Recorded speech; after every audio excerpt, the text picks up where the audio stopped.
Welcome to Where the Road Rises with me, your host, Eileen Curlin-Walsh. Our returning guest today is, I must admit, one of my very personal favorites, is Dr. Rob Thompson of Family Harvest Church, founded by Dr. Thompson in Tinley Park and now with a worldwide presence. In addition to Pastor Rob's successful ministry, he has written 35 books on such diverse subjects as character development, personal excellence, renewing the mind, understanding relationships, and happy marriages. Pastor Rob is also an executive coach. His most recent initiative is Rob Thompson International, an innovative company that helps entrepreneurs, small and large, develop their leadership resources as well as their management skills to help them be successful, both personally and professionally. Pastor Rob travels the globe speaking to churches, governments, and corporations. He empowers and inspires millions of people, from the poorest of the poor to world leaders and even royalty.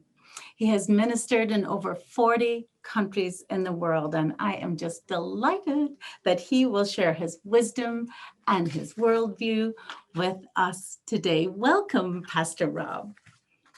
Eileen, that the person that you're speaking about, I thought you were talking about yourself. You are such a delight, and thank you for allowing me and trusting me to be able to come and to speak to the people who really trust you with not just their lives, but also with the preparation for their entrance into the next life. So thank you very much for all that you and the people that are around you, that they do for other individuals, because we have many, many people who have great opinions about life. And we have very few individuals that can actually help us translate and live that life. And so thank you, because you've been such a help to many, many, many, many people. And it's just a pleasure for me to know you, and I've grown to care for you and for yours quite profusely, actually. But thank you for inviting me back to the program. It's one of the greatest highlights of my life to be able to speak to the people that you speak to. Thank you. And you are so generous. And today we spoke last on this show, Pastor, in 2017. In 2017, the last thing in our minds was a pandemic. Now here we are, 2021, and it is foremost. So as we emerge to the brave new world, we are seeing herd immunity. We are getting our shots. We are seeing infection rates drop. So please, God, we're emerging. And I wonder what your words of encouragement would be for us as we head back out into the world, Pastor. Eileen, your ability to be able to communicate where the world is actually off the charts. I could only add to what you've said, that everyone in life needs to live. It is important for all of us to be able to live our lives independent of the kinds of things that we see going on. We are consistently driven by either a belief system that things are going to become better, or one that is now going to be driven by fear, where we avoid people, where we stay away from people, where the anger and the tension of what we're going through is spilling out. It's really spilling out over others. And the lack of kindness and compassions and the kind of things that individuals are facing, not being able to see their loved ones. And when they do, and they find out that they could have seen them all along. And then little reports are given, which just become further frustrations for all of us when the day before yesterday, the CDC came out with the report that over 90% of the COVID-19 tests that were administered actually were false positives. It is true that there are so many that are losing so much. And the ones that we loved and the ones that are really susceptible to this particular virus, and which has caused this pandemic, that although that they are that they're at tremendous risk, yet at the same time, the greatest encouragement that we could ever give is to encourage people to be able to live life, not to go on as nothing ever happened, to be cautious, of course, and to take the precautions that everyone needs to take, like washing your hands. If you didn't do it before, you should have been washing your hands.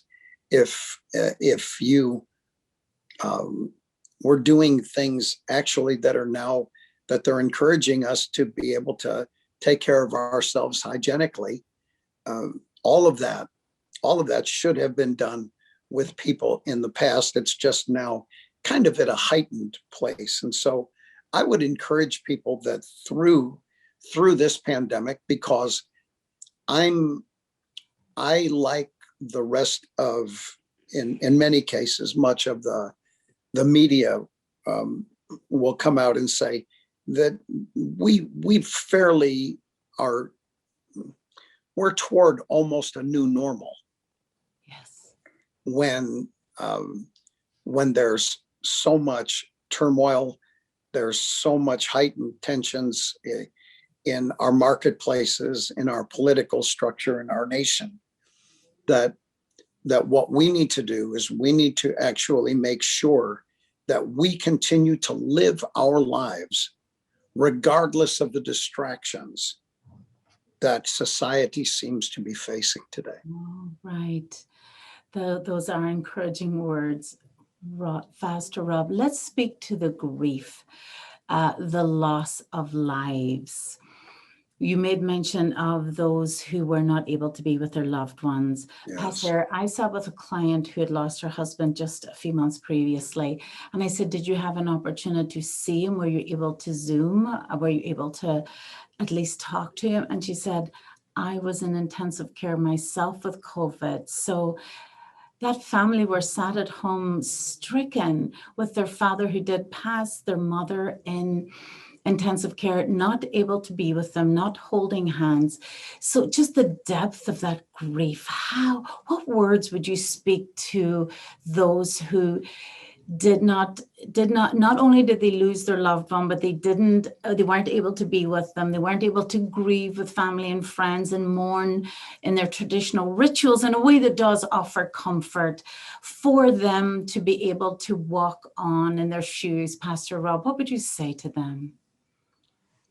I would then, at this particular moment, Eileen, and you drove our vehicle right down the road, and I would like to encourage those people, your listeners and your viewers, that they're going to be able to see their loved ones again. That was not the end of their life. It was just them passing from this life to the life that they were entering. It's not really ever a goodbye. It's only I'll see you soon. Because each and every one of us is only here for a time. And it has just been so unfortunate, because all of our focuses have been on those who have gone on before us, and in the nature and in the way that they did. But for the individuals who have lost a loved one, let me say, because it is true, how deeply grieved that we are at their loss and their inability momentarily not to bring closure to the feelings that they had for someone that they loved and they cared for. And I want to encourage all of them at this point to live an empty life and not to live a full one. And you live an empty life by being able to tell people every day how much you care for them, how much they mean to you, how much that their life has meant to your existence, to let them know every day that their life has meant something to your existence. And when you do that, and when you live empty, that no matter if that person is gone the very next second, you will have known that you've already told them all the things that they've ever meant to you. Thank And you. all the things that you could have never become without them. And although that there are many that have lost a loved one in the middle of all of this crazy chaos that we're facing, they must also know that we are only passing through this life. We're not in this life. We pass through it. And Eileen, you yourself know that, even in your own home, is that God never wanted life to be this way. This is all a result of what happened in the Garden of Eden when Adam decided that he was going to walk away from God.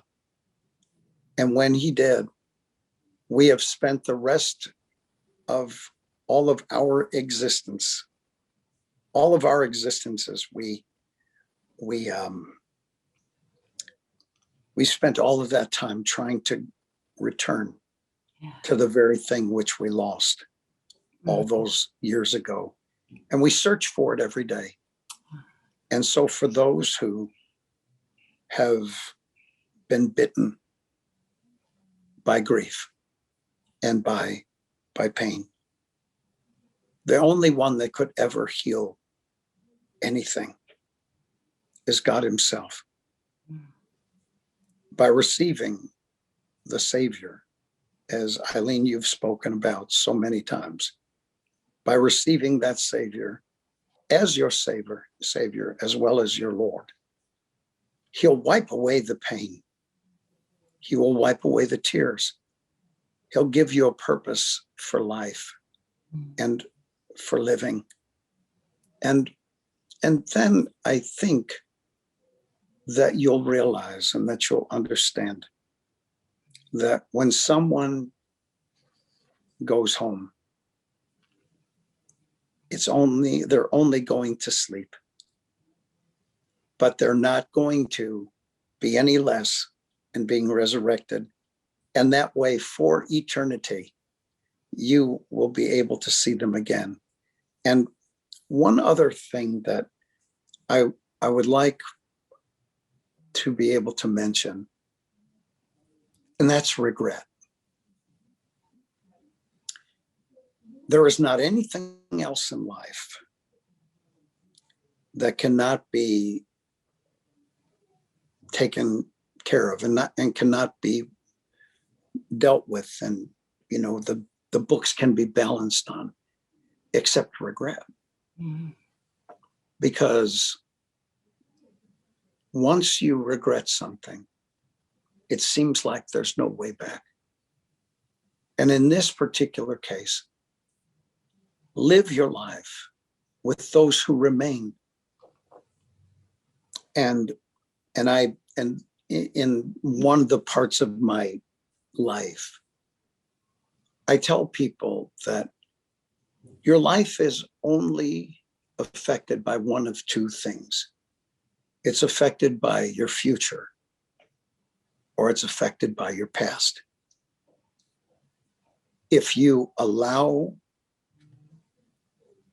your life to always be affected by the future, you won't live with regret. Oh, But there seems to be a moment in our, let's just say in our chronology and in our age, in our aging, that life turns around to where we had such great hope for the future to now where what we're doing is we're looking at the past. We're looking at the things that we didn't do, that we didn't take a risk with, the love that we didn't give, the words that we never said, the people that we didn't tell how important they were to us. And so in order to be able to live a pleasant present, always live that empty life. Don't live a full one. Well, they know how I feel. It's like, that's unusual, an unusual way to look at it, but it really makes a striking point. And I love the idea that instead of regret and bitterness and sadness, that we look to the future. And I love that we see the life as temporary and know that we'll be reunited with our loved ones. It's just exactly what we need to hear, Pastor. Let me ask you about teenagers, pertinent for me. I have 3 of them right now. And I heard it, we were all concerned about our children when the schools closed and everyone was home. And I read an article early in Shelter in Place that don't worry too much about your students' education. They'll always catch up with their education, nourish, nurture, watch their mental health. And I truly took that to heart. And I was more concerned with my boys that they were able to manage, they were able to stay healthy. And thank God they have been fine, Pastor.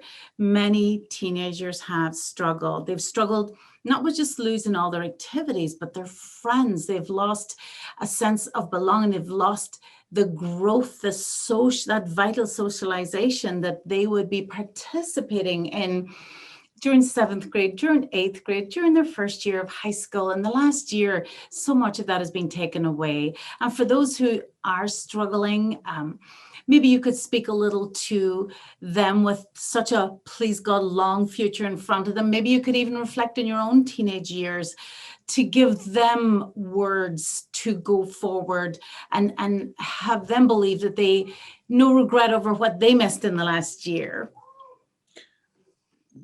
One of the things that it's very, very true statistically, there is more teen suicide now than there really has ever been. Yes. This isolation that all of us have faced has really brought, let's just say, a lot of reality to bear. When at the height of social media and the things that our young people are facing, peer acceptance is a real thing for all of them. Being accepted by the people that are around them. I recall a situation that I'm actually actively involved in, a few of them right now, but one of them is that a young girl in the state of Florida that no longer wanted to go to school because all of a sudden what happens is that the group of friends decides that they want to turn on this one person. Mm-hmm. And they do. There is, a pack belief system that they all have, and they turn on one individual and persecute them and ostracize them and put them out. And it causes, especially during the midst of this great isolation and the quarantine that we feel. We didn't have to be quarantined to feel quarantined. We already felt alone. At first, we thought, oh man, this is going to help me kind of catch up on a little bit of rest that I really needed. And at first, it really did. I mean, as a matter of fact, Eileen, we as a church have not met in person for a year. Oh. And so I mean that. So I understand that, but And I'm also dealing with a young lady whose friends have, they just decide they don't want to be friends anymore. Mhm. And because they don't get to be with each other, then that causes that young person to really believe that things are wrong with them. So what's the remedy? Yes. What's the remedy? What do we tell our kids? Is that we actually lay out before them a consistent, almost daily casting a vision of tomorrow in front of them, that their best days are ahead of them. They're not behind them. Mm. And so we're constantly saying, okay, what is it that you'd like to do? Where is it that you'd like to be? How is it that we can get there? How can we achieve the goals that you have? Because one of the things that people need to understand is that unless you've got something laid out in front of you for tomorrow, no matter how old that you are, death already has you in its grips. You're already dying if you don't have something for tomorrow. And that's, even we can go back to the people that have suffered horrible grief, like the nice lady that you were speaking about, that the focus does not need to be onto grabbing onto the people that still remain here. That isn't it, because they'll end up rejecting you as well. So you need to make certain that you're constantly laying the future out in front of people, telling people how great that they are and how that they're going to be able to make it, not lying to them, which has happened over the last generation, is that our kids have not necessarily been as good as we'd like to believe that they were. And now they're getting out there into the marketplace and they're sour because they haven't really worked for anything, because it's all been given to them because their parents had to work. And so their parents' wealth and influence has been able to help them through. But now as they begin to enter adulthood, that begins to be a real challenge and a real problem. And so the consistent encouragement of our young people, the consistent affection, the consistent of words of love and understanding, and always being willing to listen to them, always being willing to help them come to grips with the kinds of things that they're going through.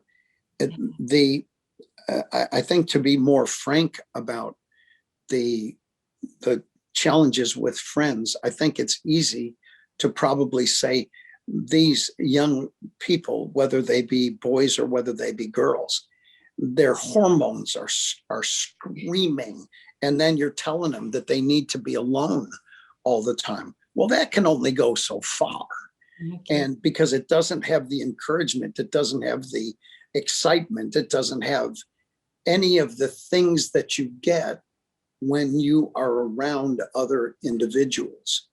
And so the helping them achieve wholeness, and I deal with a number of psychologists that I help. And one of the things that they're facing is, and of course their business is going through the roof. There's more therapy that's going on now than ever. Medical doctors are telling me that they are prescribing more tranquilizers as well as sleeping pills than they ever have in all of their practices. And so the thing that we need to do in order to come to grips with that is to always keep someone's attention, always encourage them about what their future is going to be and how they're going to be able to achieve that. And you are correct, very correct about the whole idea of don't sweat the books.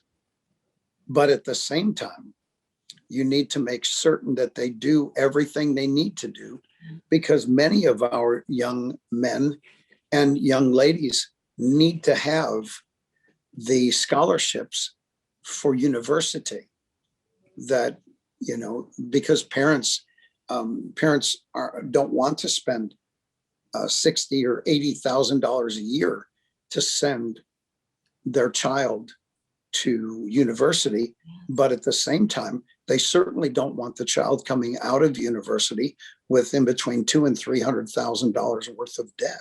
Yes. Which someone's always willing to give them, which I haven't understood yet. Mm-hmm. Because if a person can't get a $500 credit card, but yet you're willing to give them $300,000 worth of debt for school, that somehow doesn't really make a lot of sense to me.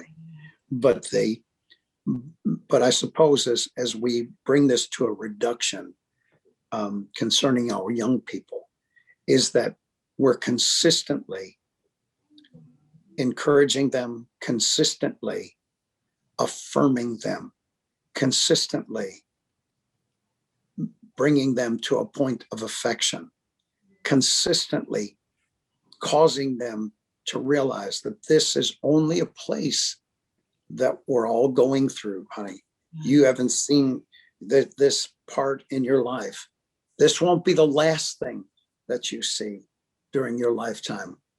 And whatever you do, you have to remember as a parent, like you did with when your kids were really small, that if they were running and all of a sudden their legs went out from underneath them, they banged their head on the floor, and you're thinking to yourself, right at that moment, you're making a decision of whether you're going, oh God, what just happened? Or are you okay? Are you okay? Are you okay? Or the other side of that is, it's no big deal. Get up. Will you please? You're going to fall down again. You have to make that decision. Yeah.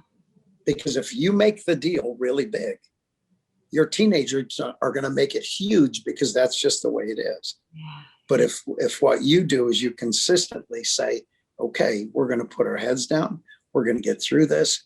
This is where we're going to go. This is what we're going to do. And lay out in front of them something that they can look at that will be building their life, not just putting them in front of TikTok and Snapchat and the other social media and, God forbid, Tinder, but but placing in front of them a pathway, because we know that with God, His word is a lamp to our feet and it's a light to our path. Wow. And so the same thing must be true for us and our young people. Yeah. That what we do is that we consistently lay out a pathway for them, a pathway of success, a pathway of a better life, making certain that they get the amount of activity that they need, and trying to get them around the right influences, because you can see young people kind of one-on-one and all of that, and getting them around the right influences, because since they've been so bottled up, it's easy for them to do wrong things. And so I just want to encourage parents that have young people that, yes, there are some that are having a difficult time. And if you find your young person is bottling and they're isolating and they're having a difficult time, if you can't seem to get through to them through love and care and holding them and telling them how great they are and kidding with them, if you're not getting through, therapy might be the answer for you. Yes. Yes, and not for parents not to be ashamed to go there. I love Oh, no, I love no, that, Pastor. And I love that you mention faith. I recently interviewed Neil Steinberg, a columnist for Chicago Sun-Times, and he said that his sons were grumbling about having to take their bar mitzvah and why did they have to do it? And did they have to? And he said, no, you don't have to. But think of your faith as a rubber dinghy that you're carrying over your shoulder as you walk through a forest. You're walking through a thick jungle and you're wondering, why am I carrying this heavy thing on my shoulder? And then in order to traverse the forest, you have to cross the lake. And there you have the dinghy on your shoulder. And I just thought that was a lovely way to explain to children. And I have since explained it to my boys who, just like his boys complained about the bar mitzvah, they complain about going to their religious education on Sunday and their confirmation and their Holy Communion.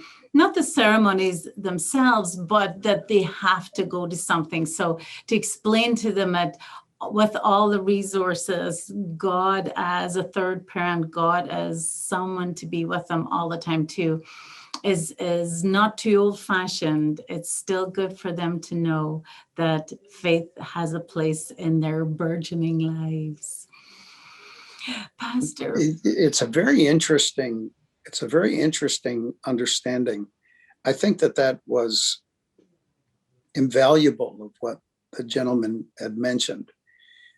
One of the challenges we have is that we attempt, and it's not on purpose, it's just something that happens, is that things come down to a place to where it's an action that people think is old-fashioned, unnecessary, something that I don't necessarily really believe in, or a person really wants to have their first Holy Communion, their confirmation, that they want to follow what God has to say because they really want a relationship with God. And that's the relationship aspect of it. Once a person has a relationship with God, the first Holy Communion becomes a way that I can say to God, God, I believe in you and I want to follow you. My confirmation is that I'm confirming and being confirmed that the Holy Spirit has a place in my life. Mm-hmm. And as that gentleman mentioned about the rubber dinghy, is that I think about the Jews as I see them, and when I look at them, or I see some Hasidic individuals, and their uniqueness and peculiarity, that I can see how they could upset somebody. I understand it, but at the same time, the dedication that they have towards something that has made them the greatest businessmen in the world, the greatest inventors in history, and the ones that have actually, through the structure of what they've done, they have caused humanity to be able to make it through all of these thousands and thousands of years. I look at what's happening in our nation today,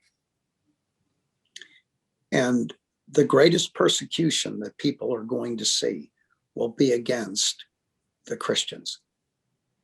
They don't understand it yet, but this is very little different than what we've seen history in the past. And history does repeat itself. It's just that the people that are seeing it are only seeing it for the first time.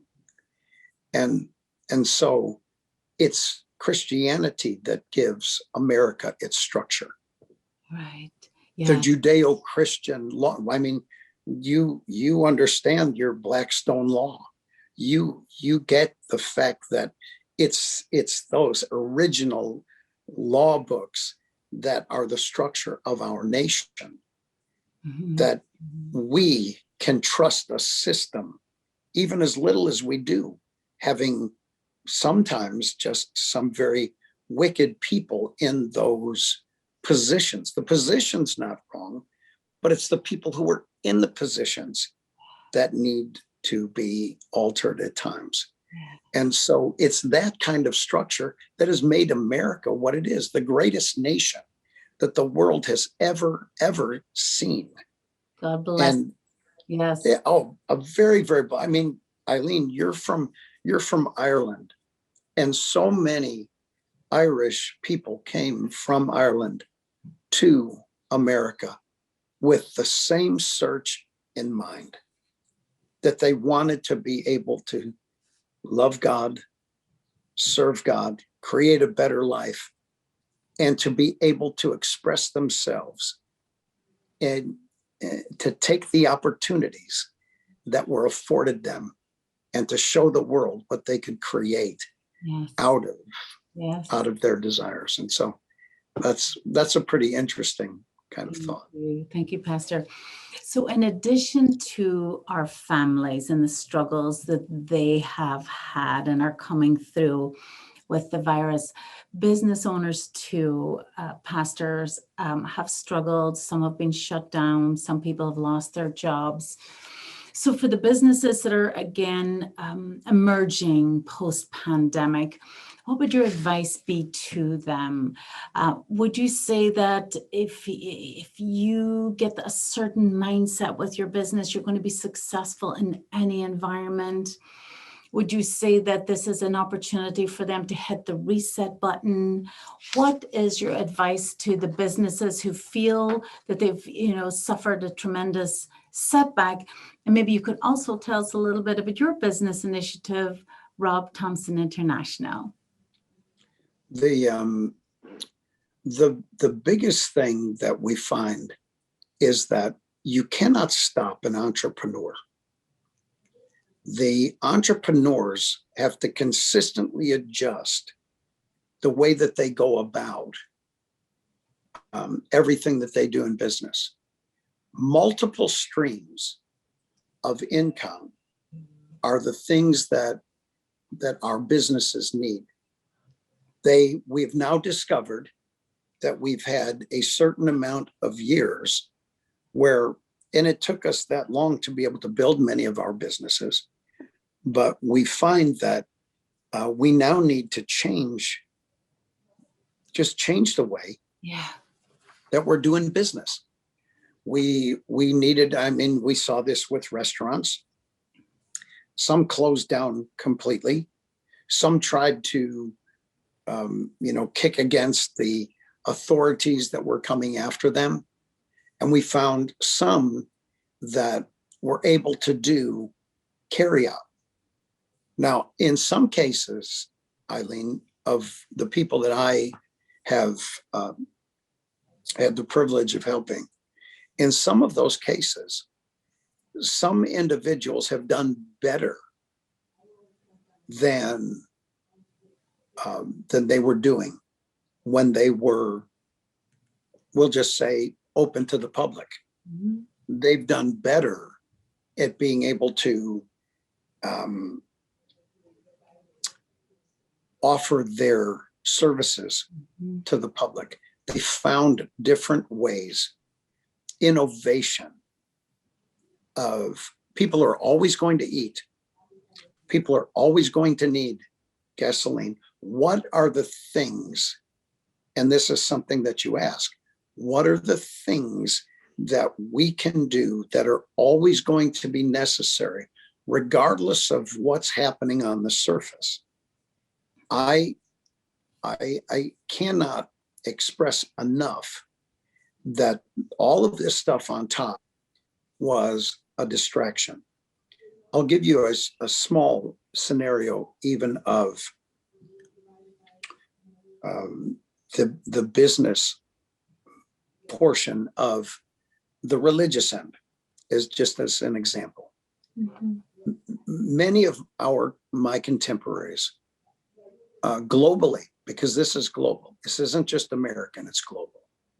Many of my contemporaries are in between 30 to 50% less than they were at the time that things were open to the public.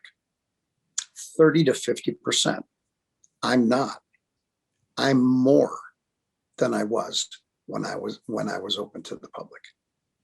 And the difference is that one person can say, okay, I can see this.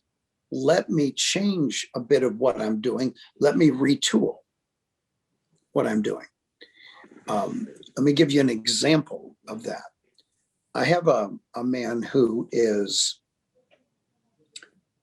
who's been a plant manager over some chemicals that are necessary for the farming industry. And all of a sudden,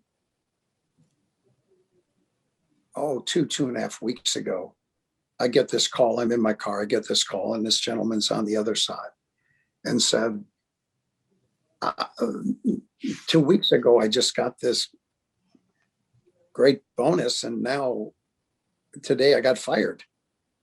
And like there was nothing to it whatsoever. And he was devastated. And I said to him, this is the greatest thing that could have ever happened to you. Because right now you're making the decision of whether or not that you're going to do that business that you always wanted to do, or what you're going to do is that you're going to sit and sulk and use up your severance package while you want to go back and do the very same thing. And just the night before last, Eileen, very, very interestingly, he calls me and he says, I got this offer from this company. It's matching the most money I've ever made with a bonus. It's in another state. I don't have to move. I don't have to have anything. I don't have to do anything in order to be able to fit into this slot. They're doubling my responsibilities, which will then end up doubling my pay. And I don't really, they want me for my mind. I said, now we're talking, because now you have the finances, as well as you have all the money from your severance package that you could actually invest in the business that you and your wife have told me for years that you wanted to be able to start. And so with the businesses, some people are caught and they're trapped and they don't know what to do, based upon the fact that, let's just say that many of them are really close to retirement age. And they figure, like, I got 3 or 4 more years. That's all I got to do. And then I'm going to be done. And then I wanted to get out of the business, and I just wanted to go off into the sunset, go to my little cabin in Wisconsin and just live life out. Well, I agree.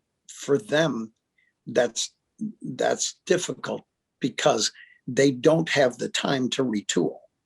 But what they do have the time to do is to be able to take whatever wealth they have and to begin to allow their wealth to be able to create more wealth for the future. And because when you understand the markets, and there are so many of your listeners and viewers that know so much more than I do in this arena, but when you understand that when this thing goes up, something else is going to go down. And when you know that now you need to make sure, do you have enough life insurance?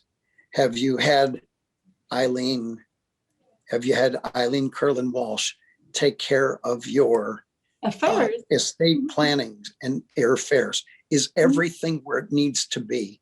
Are you able to, let's just say, have things in the kinds of trusts that will be able to save as much of the wealth that you've accumulated? And so no matter what, Eileen is worth 2, 3, 4 times the amount, or 5 times or 100 times more than she would ever charge you to be able to do it. But have you had the time to sit down and create a plan, an exit plan for life? Yeah. Yes. How do I want to end this? Where do I want to be? And Eileen is the lady. She's the wonderful girl to help you achieve that goal. And all of those things, life is progressing, Eileen, regardless of whether or not that we're devastated about the pandemic. Life is continuing to move on. There are certain things I can do nothing about. I can't do anything about the pandemic. I can wear my mask, or I can actually have the mask police come after me because I didn't, but at the same time, I live in Illinois. This is where I am. Governor Pritzker is my governor. That I have to choose, is Illinois where I want to live? Yeah. And then do I have what I need in order to be able to make the moves I need? Because right now is the best opportunity of the last 50 years for a person to make the changes that they need to make. And one of the things that people stop doing, and I'm going to just zip it right here, but one of the things that people stop doing after they're very they're younger adults, one of the things that they quit doing is that they quit risking. Yeah. And life is if you sit where you are, you're going to lose everything. But if you risk it all, you could gain it all. And everyone could see you as the individual that you wanted to show yourself as, being the leader of your family, being a leader in the marketplace that you wanted to do. Don't listen to all of the challenges that are out there. They are there. You didn't have anything to do with them, and there isn't anything you can do to change them. But what you can do is you can do things to change you, and to change your kids, and to change your life, and to take care of your future, and to make sure that everything is all in place, because each and every one of us are going out of this world. Yes. from the moment that we come into it. Yes. And so I just want everyone to enjoy the ride, and then make sure that the biggest thing, I had a fella tell me, he said, something, he said, I want my grandkids to remember me. He said, I could just see it. He said, I'm planning out my funeral right now. I said, oh yeah, tell me about it. He said, I can see my grandkids just throwing themselves on my coffin. Just going, oh, Papa, oh, Papa, oh, Papa, oh, Gramps, Gramps, Gramps, Gramps, oh, Gramps, please come to, and then walking out together from there, out of the funeral, and saying to each other, what did Gramps leave you? And that's exactly, Eileen, what you've done for so many people. The pandemic has been devastating. It has hurt so many. But why do I want to cry about my mom? My mom is at a place now where she'll never have to cry again. Yeah. I'm crying for me. I'm still here. I'm the one that's got to figure all this out. But Eileen, thank you. Thank you so much for what you do. I cannot think of a more important thing in this world that people need to do, but to take care of their families in the case that they're no longer going to be here. It's the ultimate gift, isn't it? It's the ultimate love letter. It really is. It really is. Other area of love that I would rather do. I just love what I do. This is just terrific, Pastor. Last couple of questions. How are we doing? How are we doing as a human race? You have all those years of ministering. You saw your flock, if I may, through the last year. You've continued to minister without being in front of people, which they were used to. Are we doing okay? Did you see more love and compassion than you saw selfishness and hoarding? Do you think we're doing okay? Are we getting better? What do we need to do to improve? What I have experienced, Eileen, I'm certain it's not everyone's experience, it's just mine. But it's one that I recognize that is global in its nature, is that the middle is clearing out. The people who are difficult are becoming more difficult. And the people that are compassionate are becoming more loving and more caring and more helpful to everyone that's around them. That people are recognizing that others are people too. Others have value. Not just value, but they also have worth. Yeah. And they're recognizing it. And so how would we be doing as a human race? I don't want to be cliche-ish in my response, but we're right where heaven knew where we would be. And we see the light of this life. We see it dimming a bit, but we're seeing the good become better. While we're now able to recognize that some of the challenges we faced with certain individuals have been there all along, and we just didn't want to recognize it. So in that, as a suggestion, is that rid your life of everything that God doesn't want you to have. Rid your life of the sources of pain that people bring. And put into your life the people that not only are pleasurable, but put into your life, love people that love you. Don't constantly try to chase the ones who only wanted to use you. And so, yes, it is true. People are great. I remember the little story.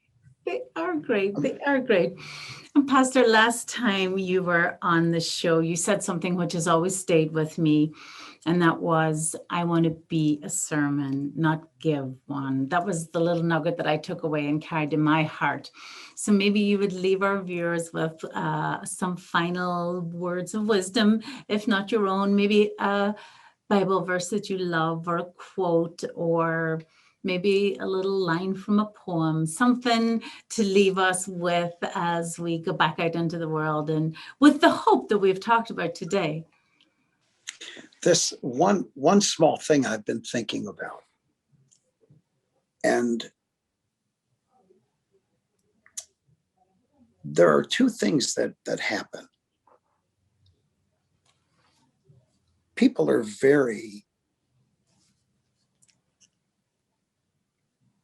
they're very pained over a relationship that has hurt them. And the one thing that I've really thought about quite a bit is that respect is given, but trust is earned. I can respect every man but I don't have to trust every person. Mhm. The Bible never tells you to love God and trust people. It tells you to trust God and to just love people. Ah, trust God, love people, and we all want to earn others' respect. Well, trust.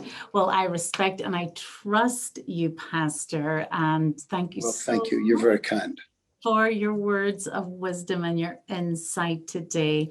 And thank you, viewers, for watching. You can find Pastor Rob. He has a YouTube channel. You can find him on his Facebook page. And when we're able to congregate in person again, you can find him at the Family Harvest Church in Tinley Park. Thanks again, Pastor. Thank you, viewers, for watching. I hope you emerge with more faith, with more hope for the future. And I will see you next time on Where the Road Rises. Thanks and bye.